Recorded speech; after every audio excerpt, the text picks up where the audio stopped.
Það til hamingju, hvað fannst þér svona færi ykkur hennar sigur? Það bara geðveik liðsheild og geggjuð vörn og markvarsla. Þið byrjuðu þetta náttúrulega mjög vel eða frambyrjuðu þetta mjög illa, hvernig svo það litið.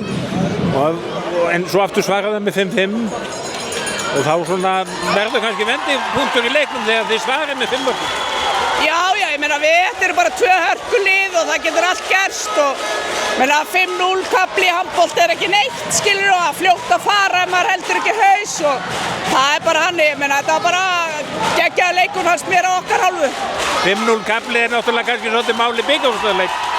Já, getur verið það, en ég meina þetta er reynslu boltar hjá Fram og þær vita alveg að 5-0 eða 5 er ekki neitt þegar það er sérstaklega í fyrra áleik en eins og þú segir, náttúrulega óbúslega mikilvægt að þegar var staðan 5-5 þá fórum við aftur og náðum aftur forskoti. Þið gáðu svona ákveðið merki með þessu?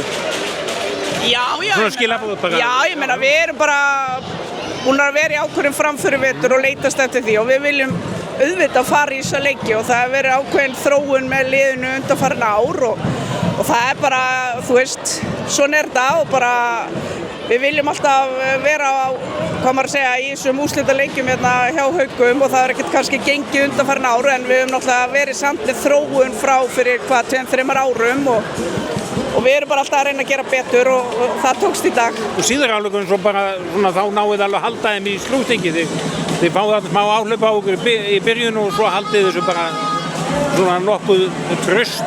Já, ég meina þetta er bara náttúrulega orðið meiri reynsla í liðinu, þú veist, að vera í þessum leikjum og mér finnst við einhvern veginn bara vera rólegar og það var bara geggjað.